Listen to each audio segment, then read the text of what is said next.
सहरसा जिले में बिहार विधानसभा आम निर्वाचन 2025 शांतिपूर्ण, निष्पक्ष और भयमुक्त तरीके से संपन्न हुआ।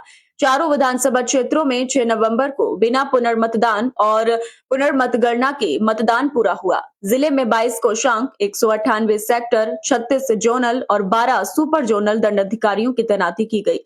इस बार मतदान प्रतिशत बढ़कर 69.38 रहा। जिला अधिकारी दीपेश कुमार और पुलिस अधीक्षक हिमांशु ने मीडिया और जनता का आभार व्यक्त करते हुए आदर्श आचार संहिता पालन की अपील की। इंजीनियर आईपी गुप्ता ने सहरसा की जनता को धन्यवाद देते हुए कहा कि प्रदेश में पहली बार पांच समाज का बेटा विधायक बना है, जो ऐतिहासिक क्षण है। उन्होंने सर्वगीण विकास और सहरसा को गेटवे बनाने के संकल्प को दोहराया। सहरसा विधानसभा में 34 राउंड की कड़ी मतगणना में उन्होंने बीजेपी के आलोक रंजन को 2038 वोट से हराया। उन्हें 1,15,036 वोट मिले, जबकि कुल 10 प्रत्याशी मैदान में थे। निवर्तमान विधायक डॉक्टर आलोक रंजन ने सहरसा विधानसभा के परिणामों का सम्मान करते हुए नवनिर्वाचित विधायक आईपी गुप्ता को शुभकामनाएं दी। उन्होंने कहा कि लोकतंत्र में जनता का निर्णय सर्वोपरि है और वे जनादेश को पूर्ण सम्मान देते हैं। आलोक रंजन ने अपेक्षा जताई कि सहरसा में जारी विकास कार्य सड़क, शिक्षा, स्वास्थ्य, संपर्क व रोजगार से जुड़े प्रयास और गति से आगे बढ़े। उन्होंने क्षेत्र की प्रगति की कामना करते हुए सकारात्मक सहयोग के लिए सदैव उपलब्ध रहने की बात कही। सोनवर्षा सीट से जेडीयू के रत्नेश सादा 13,454 मतों से जीतकर लगातार चौथी बार विधायक बने। उन्हें 97,833 वोट मिले, जबकि कांग्रेस की सरिता पासवान को 84,379 मत प्राप्त हुए।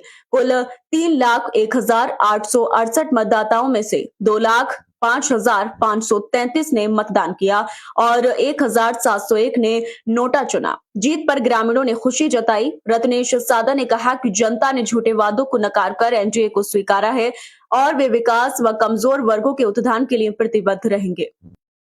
सिमरी बख्तियारपुर में लोजपा आर प्रत्याशी संजय सिंह की जीत पर शनिवार शाम पुरानी बाजार में बीजेपी नेताओं व कार्यकर्ताओं ने ढोल, नगाड़ों, गुलाल और मिठाइयों के साथ जश्न मनाया।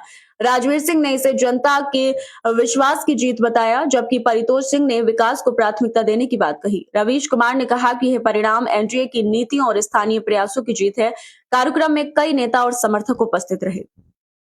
मिथिला मॉडल गांव के संस्थापक व सेवानिवृत्त इंजीनियर अमरेंद्र झा ने सहरसा से नवनिर्वाचित विधायक आईपी गुप्ता को जीत की बधाई देते हुए सहरसा को बिहार का गेटवे बनाने के लिए उनके संकल्प का स्वागत किया। उन्होंने कहा कि प्रवासी मैथिल पहले से ही क्षेत्र के आर्थिक, सामाजिक विकास के लिए रूपरेखा तैयार कर चुके हैं और पूरा सहयोग देंगे। झा ने आरओबी, NH 107, सहरसा मानसी रेलखंड के दोहरीकरण, इंडस्ट्रियल पार्क, एयरपोर्ट और पटना पूर्णिया एक्सप्रेसवे के शीघ्र निर्माण की मांग भी रखी। सौर बाजार के 0 माइल चौक पर ई रिक्शा, सीएनजी ऑटो और टेम्पो चालक की मनमानी पार्किंग से लोगों को भारी परेशानी होती है। सवारी बैठाने के लिए वाहन दिन भर सड़क पर खड़े रहते हैं, जिससे कांप बाजार, सोनवर्षा आदि मार्गों पर जाने वाले वाहनों और राहगीरों को दुर्घटना का खतरा बना रहता है। विरोध करने पर चालक मारपीट पर उतारू हो जाते हैं। स्थानीय लोग प्रशासन से मांग कर रहे हैं कि स्थिति पर कार्रवाई कर सुरक्षित आवागमन सुनिश्चित किया जाए। सौर बाजार प्रखंड के सहुरिया पूर्वी पंचायत के धोबी गांव जाने वाली मुख्य सड़क के नहर के पास बने सार्वजनिक शौचालय भवन कई वर्षों से धूल फांक रहा है। निर्माण के 4-5 साल बाद भी कई कमरों में सीटें नहीं लगाई गई हैं और योजना अधूरी है, जिससे स्थानीय लोगों को कोई लाभ नहीं मिल पा रहा। लोग सवाल उठा रहे हैं कि जब सरकारी राशि खर्च की गई तो इसका लाभ आम जनता तक क्यों नहीं पहुंच रहा। बिहार बाल अधिकार संरक्षण आयोग के निर्देश पर 14 से 19 नवंबर तक बाल अधिकार सप्ताह मनाया जा रहा है। सुरक्षित स्थान सहरसा में बाल दिवस पर आयोजित कार्यक्रम में किशोर न्याय परिषद के प्रधान दंडाधिकारी मनोज कुमार ने आवासित किशोरों को बाल अधिकार, बाल श्रम और किशोर न्याय अधिनियम पर जागरूक किया। उन्होंने बाल श्रम के सामाजिक कारण, संवैधानिक प्रावधानों और दंड के सकारात्मक मनोवैज्ञानिक प्रभाव पर चर्चा की। कार्यक्रम में संस्थान के सभी कर्मी और किशोर उपस्थित रहे। सहरसा पब्लिक स्कूल हटियागाछी में बाल दिवस पर फैंसी ड्रेस और सुलेख प्रतियोगिता आयोजित की गई। कार्यक्रम की शुरुआत चाचा नेहरू के चित्र पर माल्यार्पण से हुई।